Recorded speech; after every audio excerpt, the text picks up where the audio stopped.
माही भैया बाहर हो गया आईपीएल से। चलता रहता है भाई, कोई बहुत बड़ी बात नहीं है। कभी जीतना कभी हारना, बट आप ये देखो कि उन्होंने पहले कितने कांड कर चुके हैं, है ना। उन्होंने ऑलरेडी पाँच ट्रॉफियाँ जिता चुके हैं सीएसके को। तो अगर एक आध नहीं भी आता तो कोई दिक्कत नहीं। आपको लगता है कि अगली बार महेंद्र सिंह धोनी खेल पाएंगे आईपीएल? देखो यार, ज़बरदस्ती करेंगे तो खेलेंगे तो बात ही ख़त्म है ना।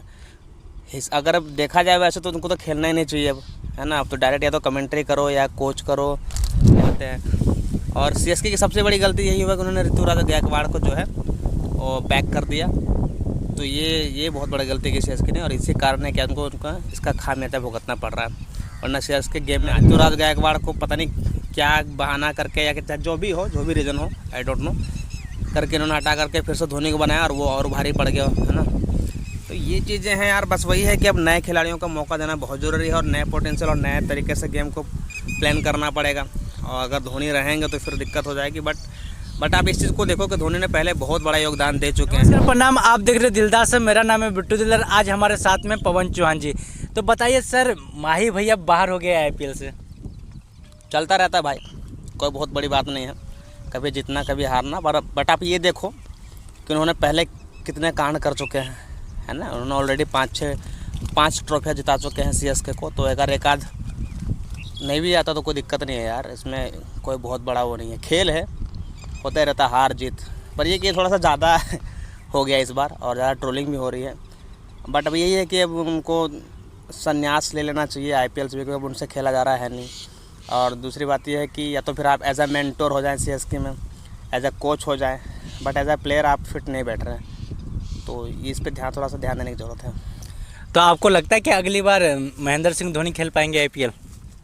देखो यार, ज़बरदस्ती करेंगे तो खेलेंगे तो बात ही ख़त्म है ना। अगर अब देखा जाए वैसे तो उनको तो खेलना ही नहीं चाहिए अब, है ना। अब तो डायरेक्ट या तो कमेंट्री करो या कोच करो या मेंटर हो जाओ। और ये भी बात सही है कि सीएसके अगर है तो वो उन्हीं के नाम से है, वरना सीएसके का कोई वैल्यू नहीं बचेगा। उसके सारे जितना भी है शेयर वगैरह सारे नीचे हो जाएगा। तो अब सच्चाई ये भी है कि अब वो कब तक खेलेंगे, है ना। अब हर किसी का समय हटता है ना भाई, नए नए लोग आते हैं। और सीएसके की सबसे बड़ी गलती यही हुआ कि उन्होंने ऋतुराज गायकवाड़ को जो है वो बैक कर दिया। तो ये बहुत बड़ी गलती की सीएसके ने, और इसी कारण है कि उनका इसका खामियाजा भुगतना पड़ रहा है। वरना सीएसके गेम में आ जाती। तो आपको क्या लगता है कि अगली बार महेंद्र सिंह दोबारा खेलेंगे या कोई और कप्तान रहेगा? ऑब्वियसली कप्तान तो पिछली बार ही चेंज हो गया था, इस बार भी चेंज ही था। वो बीच में ऋतुराज गायकवाड़ को पता नहीं क्या बहाना करके या कि जो भी रीज़न हो, आई डोंट नो, करके इन्होंने हटा करके फिर से धोनी को बनाया और वो और भारी पड़ गया, है ना। तो ये चीज़ें हैं यार। बस वही है कि अब नए खिलाड़ियों का मौका देना बहुत ज़रूरी है, और नए पोटेंशियल और नए तरीके से गेम को प्लान करना पड़ेगा। और अगर धोनी रहेंगे तो फिर दिक्कत हो जाएगी। बट आप इस चीज़ को देखो कि धोनी ने पहले बहुत बड़ा योगदान दे चुके हैं पूरे क्रिकेट करियर में। तो अब बहुत है यार उनके लिए। अब 40-47 साल की उम्र हो गई है उनकी, ऊपर से उनके नी इंजरी है, तो बहुत सारी चीज़ें उनसे खेला नहीं जा रहा है। कब तक खेलेगा कोई बंदा, है ना। तो वही है कि अब बाहर हो गए हैं गेम से, क्या कर सकता है। लोगों का कहना है कि महेंद्र सिंह धोनी तो बढ़िया खेल रहे हैं, उनको रहना चाहिए। हाँ, वो लास्ट में आकर के 2-4 बॉल पे हिट करना, वहाँ पे कोई ऑप्शन ही नहीं है ना। चक्कर ये है कि वहाँ पर आपको कोई ऑप्शन ही नहीं मिलता है। आप जाओगे तो मारना ही देखने को बनता है। तो वहाँ पे तो कोई भी हिट करेगा। तो बात धोनी की नहीं है, कोई भी अगर दूसरा प्लेयर भी हो तो जाकर हिट ही मारता। तो 4 बॉल में एक छक्का तो कोई भी मार देगा, जिसमें कोई बड़ी चीज़ नहीं है। हालांकि धोनी की जो पोटेंशियल है, उनका जो मतलब उनके अंदर जो क्वालिटी हो तो पूरी दुनिया जानती है, उससे वाकई में उनको पता है कि वो गेम को कहीं से कहीं भी ले जा सकते हैं।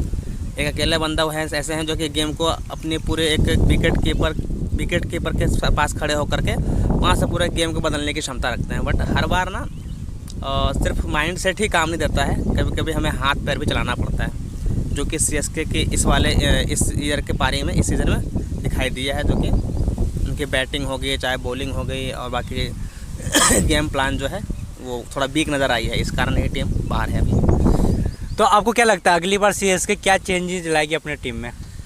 सबसे पहले वही कि आप कैप्टन किसी ढंग को बनाओ, ऋतुराज गायकवाड़ को वापस लाओ, उनको कैप्टन बनाओ।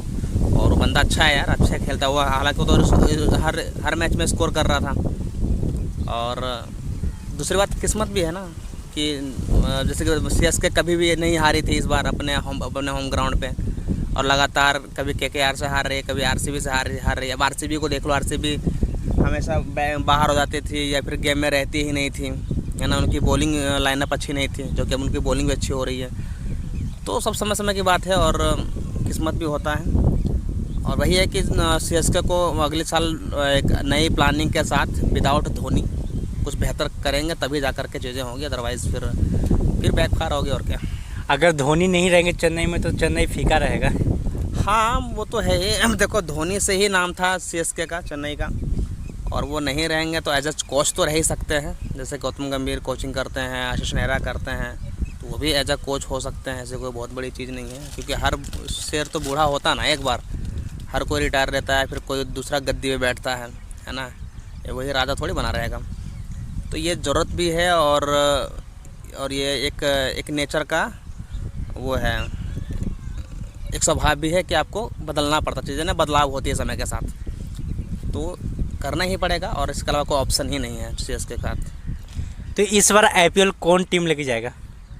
यार देखो, तो बहुत तगड़ी वाली फीलिंग आ रही है कि RCB ही ले जाए, क्योंकि अभी टॉप पे बैठी हुई वो और बहुत बेहतरीन कर रही है। और कोहली जिस फॉर्म में दिखाई दे रहा है ना भाई, वो इतनी आसानी से ट्रॉफी तो जाने देंगे नहीं, मुझे जहाँ तक लग रहा है। तो 100% मैं कह सकता हूँ कि इस बार की जो ट्रॉफी है RCB की ही है। दूसरी जो सबसे प्रबल दावेदार है उसके बाद वो है गुजरात, शुभमन गिल की। दिल्ली भी तो कहीं ना कहीं टिकी हुई है। नहीं, दिल्ली तो वो टॉप 4 से बाहर है ना अभी, वो 5वें नंबर पे आ गई है अभी। RCB है, गुजरात है, और कौन है, पंजाब है, और एक टीम कौन सी है, जो भी है, तो वो है हमारी दिल्ली थोड़ा सा 5वें नंबर पे। तो मेन टक्कर मुझे ये लग रहा है कि गुजरात और ये RCB के बीच में होगा, और RCB ट्रॉफी जीतेगी, या फिर अगर किस्मत रही तो फिर शुभमन गिल भी जीत जाएंगे, गुजरात भी जीत जाएगी। तो अब फाइनल में तो भाई देखो किस्मत ही चलता है। मुंबई भी तो कम नहीं है। अरे हाँ, मुंबई भी है, टॉप 4 में मुंबई भी आ चुकी है। तो मुंबई भी है, हाँ। बट ठीक है, मुंबई में तो हैं स्टार खिलाड़ी जो भी हैं, बट जो है ना, मेन जो कंपटीशन होने वाला है वो गुजरात और RCB के बीच में ही होगा। मुंबई बाहर हो जाएगी। मुंबई पक्का बाहर हो जाएगी। हाँ पक्का हो जाएगा, और होना भी चाहिए। मुझे मुंबई को मैं सपोर्ट नहीं करता गलती से भी। क्योंकि उसमें भी तो महान खिलाड़ी हैं। महान खिलाड़ी है ना यार उसमें, लेकिन वो टीम पसंद नहीं है मेरे को, पता नहीं क्यों। अंदर से फीलिंग नहीं आती क्या? नहीं, फीलिंग बिल्कुल नहीं आती। पता नहीं, लोग अभी गाली देंगे मेरे को मुंबई वाले, बट ठीक है, मुझे पसंद नहीं है तो नहीं है, कहानी खत्म, है ना। कल रोहित शर्मा का जन्मदिन भी था। जन्मदिन, हाँ, हैप्पी बर्थडे सर। और देखो रोहित शर्मा, उसमें जितने भी खिलाड़ी हैं ना, वो बहुत रिस्पेक्टफुल है यार, उनके कोई डाउट ही नहीं है। बट वो जो मुंबई नाम से जो टीम है ना, वो उस टीम से नफरत है मुझे थोड़ा सा। अच्छा, बस बात ये है। अंबानी की टीम है इसलिए। अंबानी जी वही तो है असली पैसा वाला। नहीं, अंबानी जैसे क्यों नफरत होगी, बट वैसे ही है। उनमें मुंबई मुझे सही लगती नहीं है। और अपना गुजरात मुझे बहुत पसंद है, क्योंकि उसमें शुभमन गिल है, और धोनी का पसंद था, बट वो बाहर हो चुके हैं, मतलब ही नहीं बनता पसंद करने का। RCB है, हाँ, RCB जीतेगी सर पक्का। तो ये थे पवन चौहान जी, जो कि RCB के लेके खूब एकदम चिंतित में है कि जीत जाए, और ये महेंद्र सिंह धोनी के बारे में बताएं। क्या इनके बातों से सहमत है? तो कमेंट में अपना राय जरूर बताएं। जय हिंद।